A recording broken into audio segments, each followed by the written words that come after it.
hi, hello, welcome or welcome back to my channel. My name is Jess and welcome to another edition of Book CommuniTEA, where I try to keep you up to date on what's been going on in the bookish community. I apologize again for the lighting.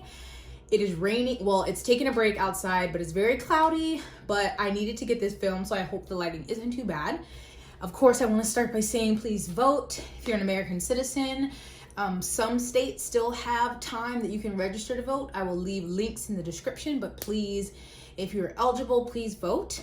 And I also would like to address last week's video with the situation with Jessie from Bow Ties and Books. They posted on Twitter kind of an explanation, clarification of things, and also it's linked in the comments. I'm going to pin that tweet. And please be careful to not misgender them. Their pronouns are they, them, theirs. I tried to do my best in the video to not misgender them, and I hope I didn't do that in the comments, but I appreciate them for watching this video, for listening to what people had to say, and for making the statement. They didn't have to, but I appreciate that they did. And I also want to say that if I ever bring up a person directly in a video, especially someone who has a platform or a profile that you can go to, I never encourage anyone to go, like bully or harass anyone online. Asking questions politely and respectfully is different. I would never encourage anyone to go into someone else's comments or DMs and be nasty. I just want that to be said. And so again, thank you, Jessie, for responding, but that's all I'm gonna say on that. So let's start with this week. So the first thing I wanted to talk about, and it's not really tea, it's just kind of like a reminder. So I saw this, I think, on Twitter. A lesser known author, maybe an independently published author, I'm not sure, but it was a PSA about audiobooks through Audible. If you've watched any of my videos before, you know that I try to encourage others and myself to buy from other businesses other than Amazon if possible. I know it's not always possible depending on your financial circumstances, where you live, but that if you can, sometimes just maybe think about trying an alternative to Amazon. So that includes Audible, which is owned by Amazon. And Audible, if you don't know, is their audiobook company. I myself have audiobooks from Audible. I don't use them any longer. I have switched to Libro FM, which lets you get audiobooks and support independent bookstores, kind of like bookshop.org, but with audiobooks. Sorry. And so this was just, it says author rant. I'm just going to read it really quick. So author rant coming. Audio listeners, please don't exchange audiobooks if you listen to the whole book. Of course, if you listen to a few chapters and the book isn't for you, go for it. But if you enjoyed the book but want to exchange it for another credit, that is not okay. If you do this, the author does not get paid for your download. You know what happens when the author doesn't get paid? They stop producing audiobooks.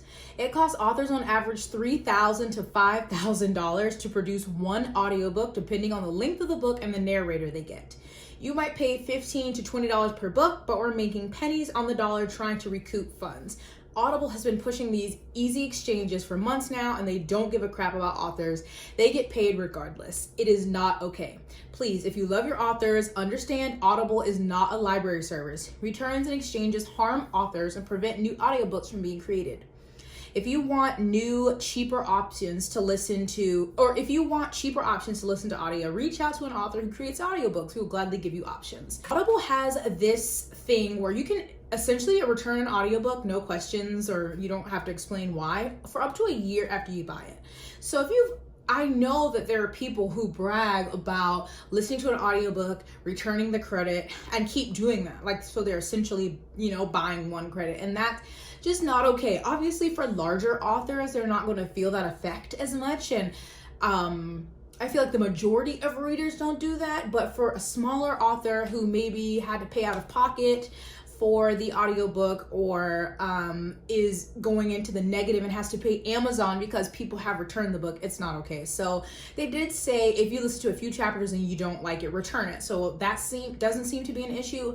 Also, Audible does have an option to preview the audiobook. I think you can even do that through library apps like Overdrive or Libby.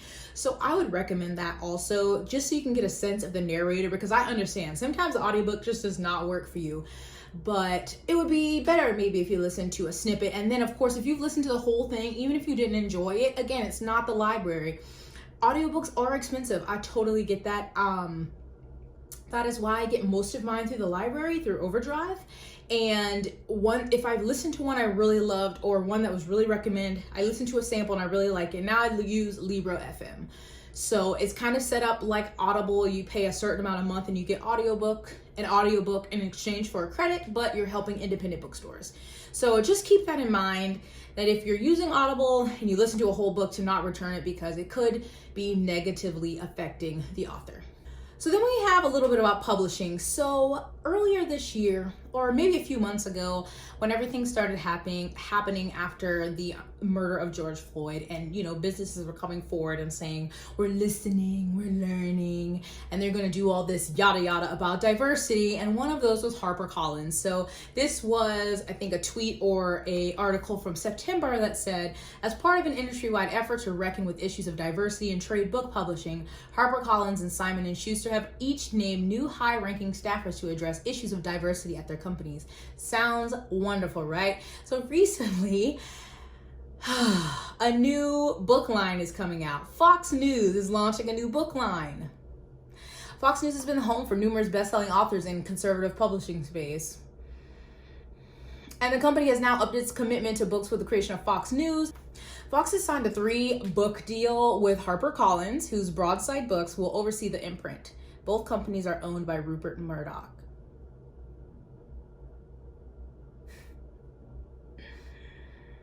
And now that I'm seeing it, this wasn't earlier this year. Like, they said the diversity thing in September, and then this came out the beginning of October. And it's just, if in the name of diversity, you never think of Fox News. No, never. So the first 2 books that are already set to be published, one's by a dude, and it's about like veterans and stuff, and he's a veteran, fine. The other one's by this lady, and it's about the women of the Bible. So that should be exhilarating. I know that everyone deserves to write what they want to write, and free speech and whatever, all that stuff. However, we don't need it. The world does not need more books by people who work on Fox News. They just don't. We do not. We don't need their white racist bullshit. Just gonna say that. So I don't want to dwell too long on that. Just think that's unfortunate, and I do not look forward to seeing those books anywhere. Luckily, I'm in Italy, so I doubt I will see them on shelves, but gross nonetheless. And we're moving on. So someone said if I was going to talk about Anna Todd and After. So I've heard of Anna Todd and After. I have not read the books nor watched the movies. So I had to get my little Google on, right?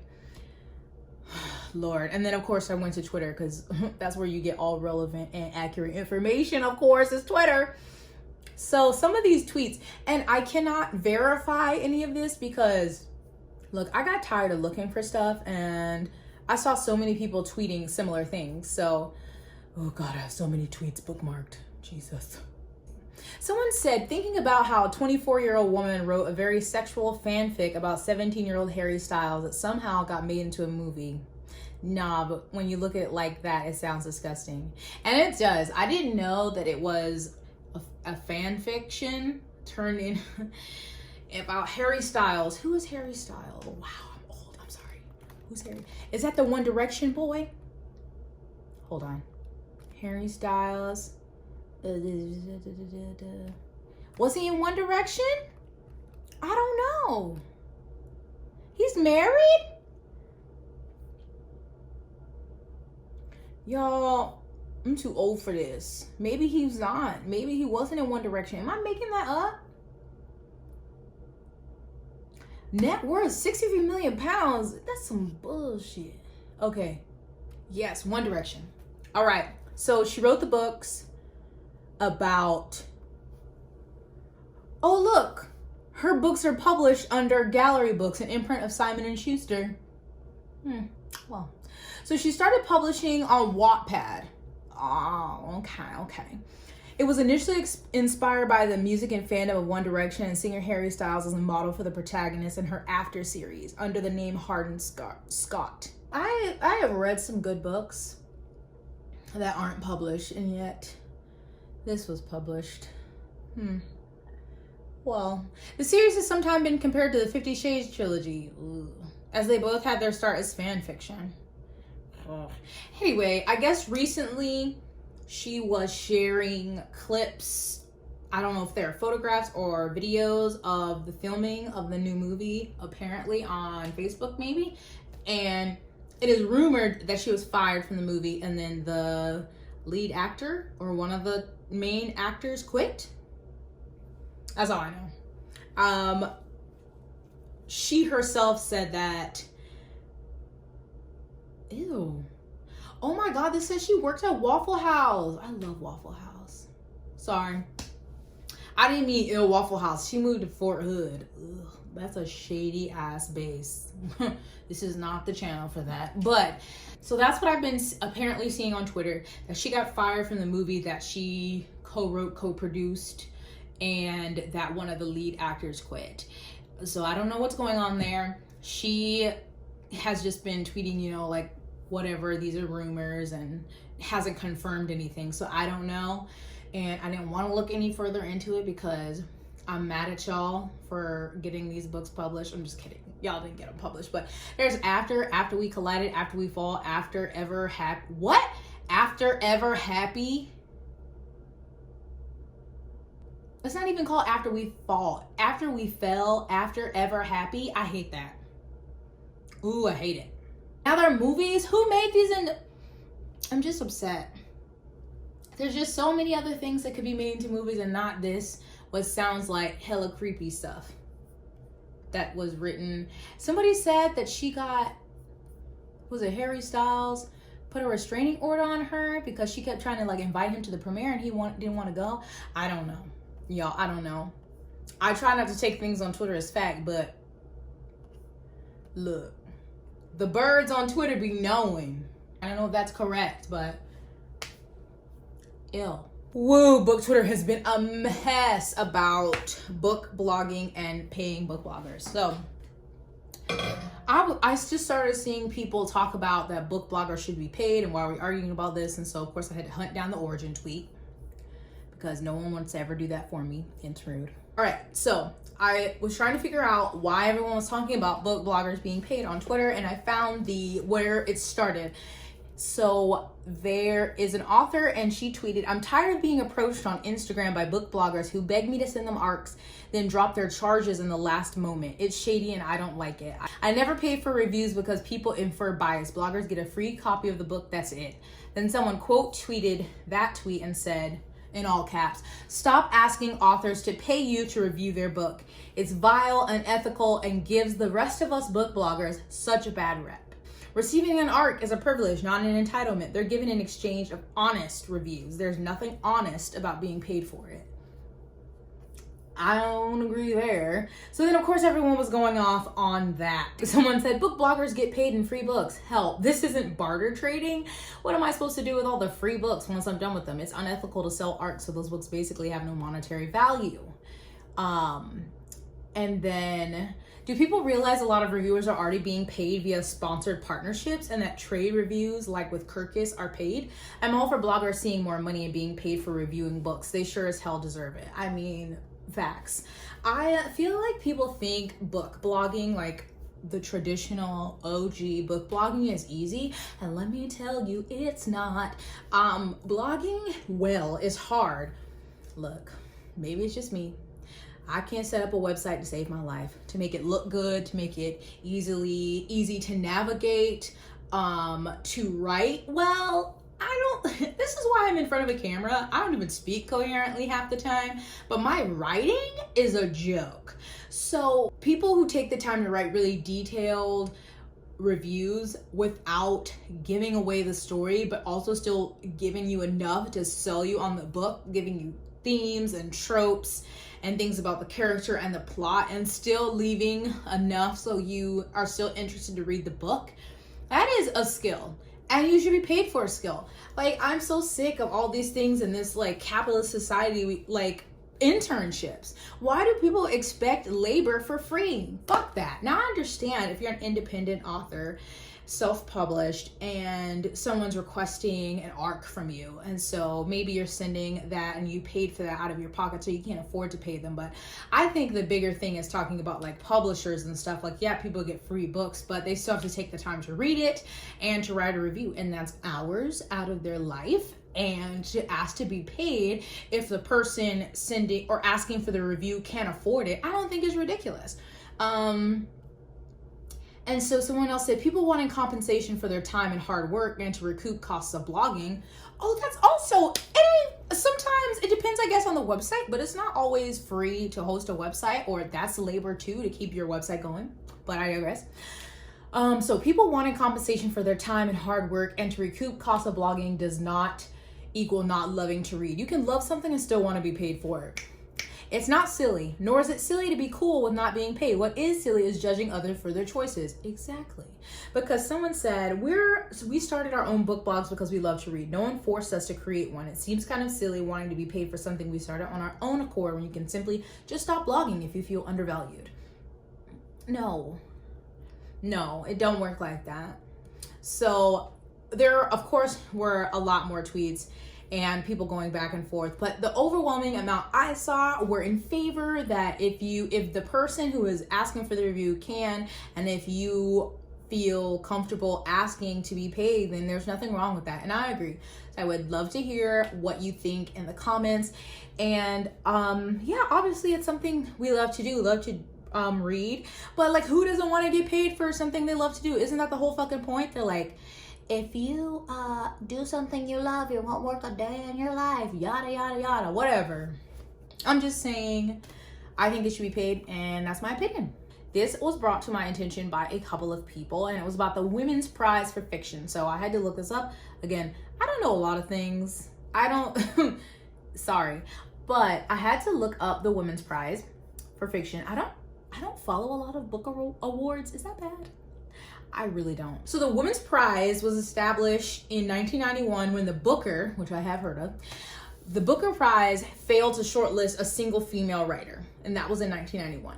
So they now have their own prize, and they only nominate women for the prize. That is £30,000. Ooh, that is a nice award. So this bit of tea has to deal with author, and I hope that I am pronouncing their name right, Awaeke Emezi, who is a transgender non-binary author, pronouns they, them.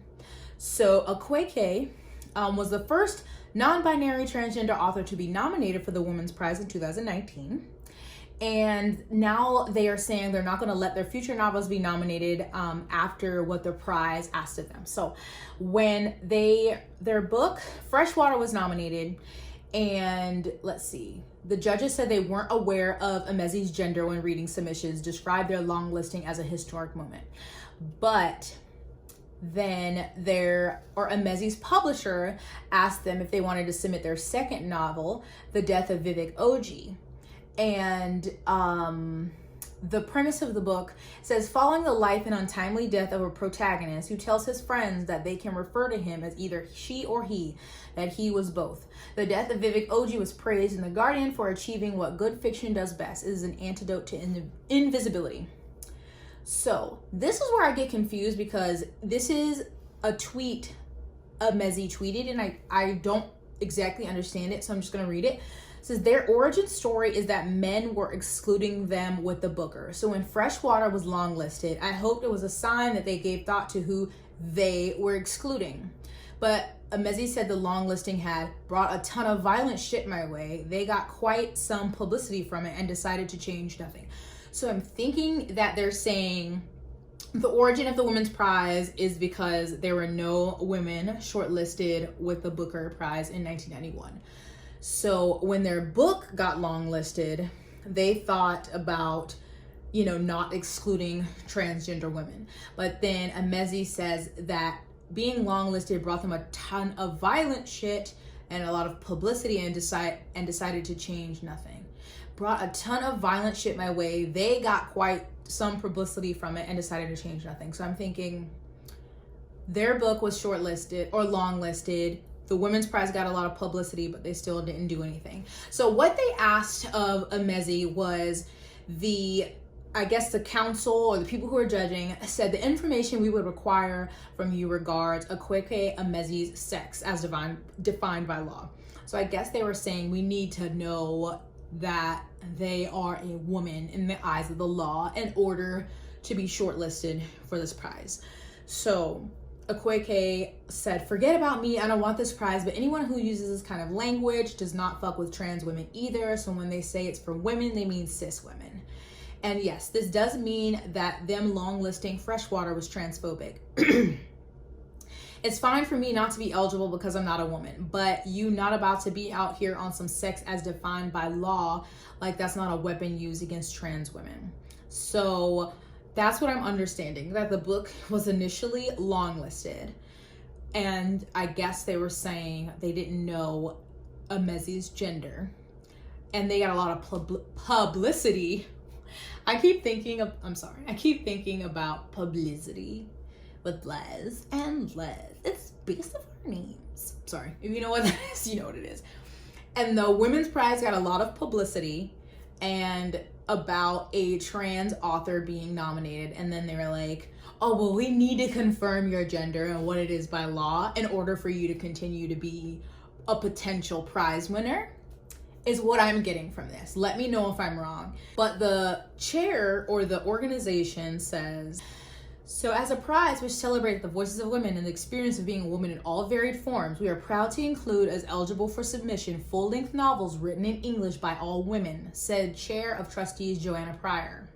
In our terms and conditions, the word woman equates to a cis woman, a transgender woman, or anyone who is legally defined as a woman or of the female sex. So the trustees of the Women's Prize would like to reassert that we are firmly opposed to any form of discrimination or prejudice on the basis of race, sexuality, or gender identity. But it seems like they are. So their books, obviously, well, they don't want their books on the list anymore.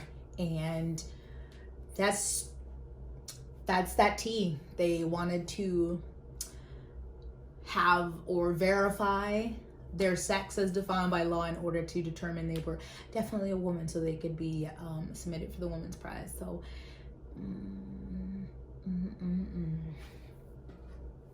tell me what you think of that in the comments. All right, now you know this was coming. Again, everyone's been talking about it, but recently, I think last Tuesday, A Deadly Education by Naomi Novik hit the shelves. So it is a adult fantasy book, dark academia, where it's a magic school. The students go there and you either graduate or you die. That's literally all I had known about the book. I didn't know about the main character. I didn't know anything else. And then I saw Twitter pop off. There are really two specific passages that have been shared on Twitter that are drawing backlash. And one of them is in regards to hair. So the passage I have here says, going fully shaved like that is popular if you can afford it. Dreadlocks are unfortunately not a great idea thanks to lock leeches, which you can probably imagine. But in case you need help, the adult spinely thing comes quietly down at night and pokes an ovipositor into any big clumps of hair, lays an egg inside, and creeps away. Ooh. A little while later, the leech hatches inside its comfy nest, attaches itself to your scalp almost unnoticeably, and starts very gently sucking up your blood and mana while infiltrating further. If you don't get it out within a week or two, it usually manages to work its way inside the skull, and you've got a window of a few days after that before you stop being able to move. On the bright side, something else usually finishes you off quickly at that point. Ugh. That's making my head itchy now. Actually, I'm gonna go to the first one. There was I think one of the first threads that was started by this person who is a white woman or white person.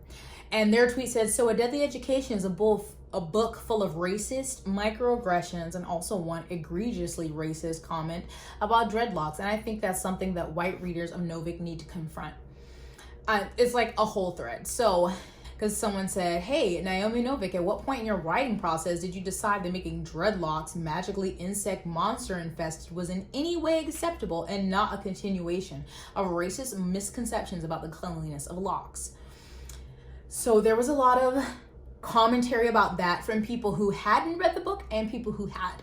So from people who have read the book, not all of them, but some that I follow, were saying that in the entire book, there are lock leeches that lock to any kind of hair and not just dreadlocks, but obviously in that passage they were talking about dreadlocks. So that they are just like one of the creatures or monsters that exist inside this world. They get into anyone's hair. A lot of the kids wear short haircuts or shave their heads to avoid them.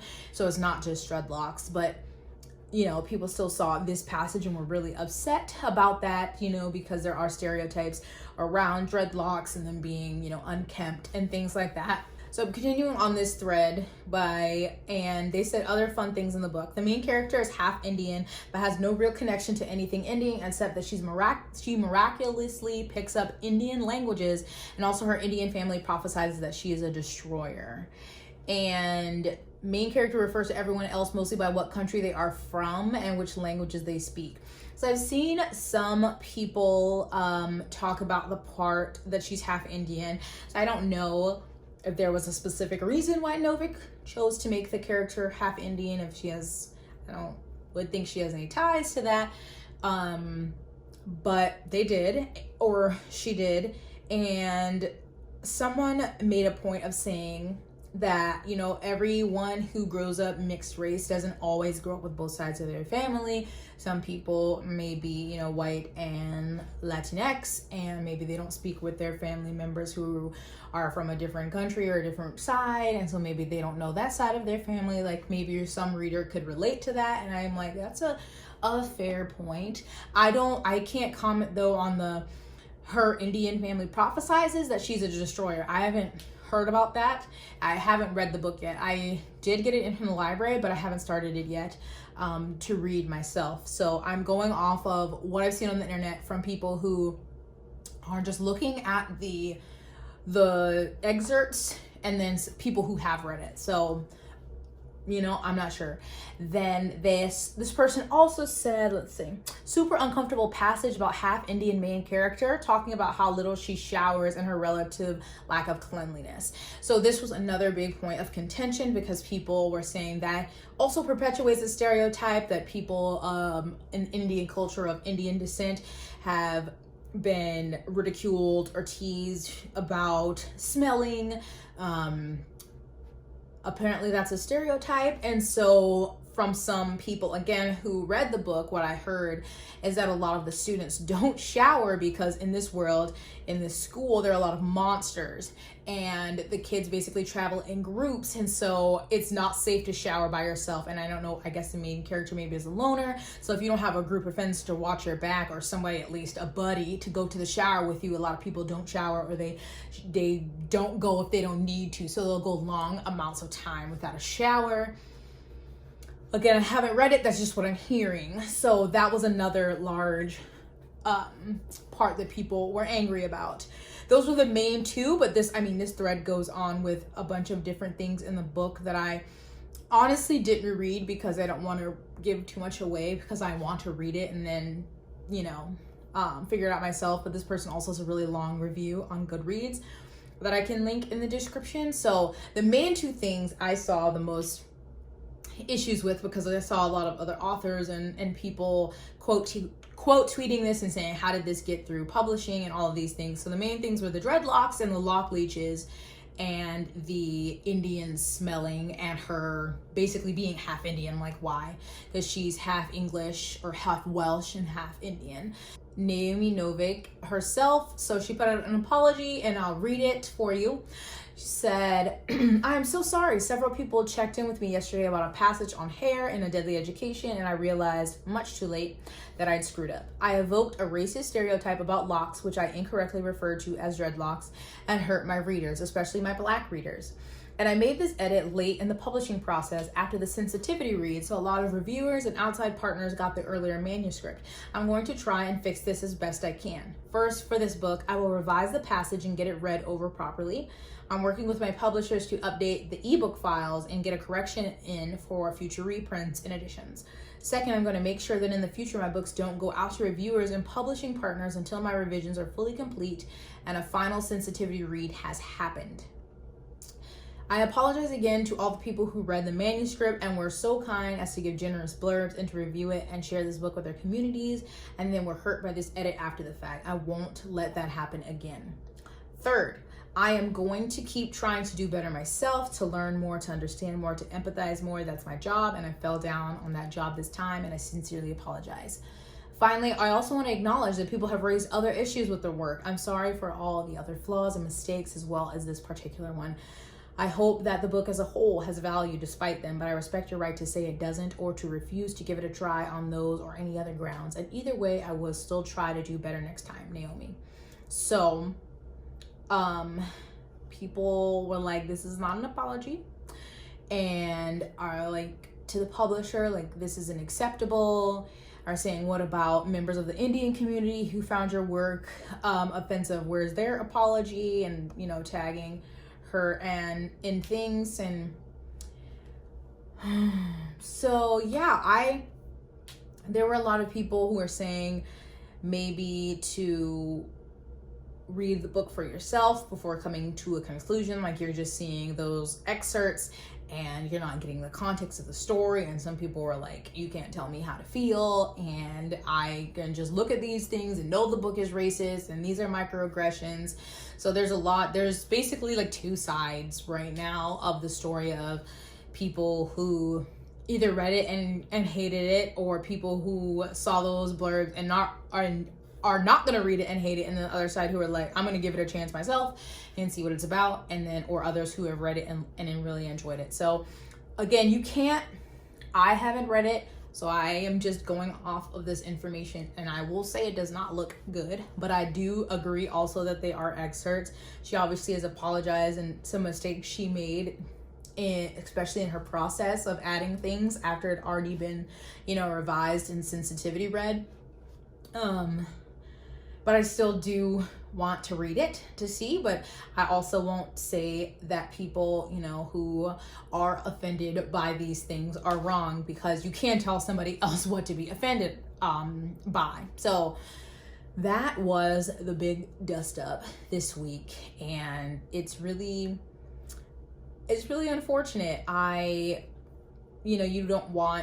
I haven't read anything by Naomi Novik, but you obviously never want a favorite author or someone who's writing something you're excited about to make a big mistake like this, and, you know, especially in the year of our Lord 2020, but they still happen.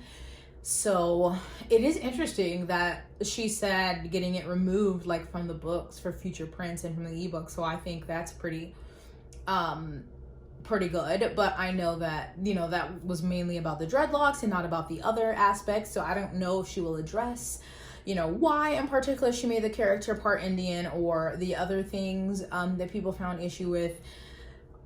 There's also the people can find issue with numerous things in books, but I will never tell anyone that you shouldn't be offended by that, obviously.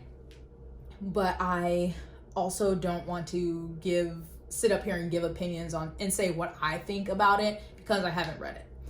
I think that was an issue that came up with the Smash It by Francina Simone. There were lines, and I mean, to me, they did not sound good, but I did point out that I didn't get to read the whole thing. Like, a lot of the page was scratched or blurred out by the reader. And I have read reviews for that book now that it is out, and some of those things weren't really explained well or make sense in that. So those comments just seemed to be in there for whatever. But yeah, I think it's dangerous to make assumptions based on excerpts, but you also can't tell other people what they can and can't be offended by. So that's all I'm going to say on that, because I don't want people to be mad at me. But yeah, I haven't read it. When I do read it, when I do read it, I don't know if I'll make a video on it or talk about it. Depends on how I feel. But that was, let me check my list. I think that was everything for this week. Another hectic week of chaos in the book community. As always, if I missed something, or you want me to talk about next week, please let me know. You can leave it in the comments. You can DM me on Twitter or on Instagram, which are linked in the description. If I got anything wrong, maybe interpreted it wrong, let me know. Let me know your opinion on any of these topics that I have discussed. Always love to hear that. And of course, like I said, please vote if you're an American citizen and you're eligible. Those links are in the description. But I hope you're taking care of yourself and wearing your mask and washing your hands and washing your mask and staying hydrated and trying not to lose your marbles because of everything that is going on. It's just so much. Sometimes I just want to scream, and I do scream. So I hope you are doing something, you find something that gives you joy that you're able to do every day. I thank you for watching this video. I'm sorry there was no Nigel, he is downstairs. We went on a walk before this, so he was a little tired. Curtis is here though, he's mad. He hasn't really gotten a lot of sun today, and he's kind of leaning. I don't know if he needs some water or he just needs somebody to hold him up. Curtis! He might be asleep, who knows. Okay, I appreciate you for watching this video. I am thankful to everyone who has watched any of my videos, liked, commented, subscribed, shared. Thank you so much. And yeah, I hope you give this video a thumbs up. Subscribe if you haven't already, and I'll see you in my next one. Bye. I know there was no Nigel in the video, but he is here helping me edit.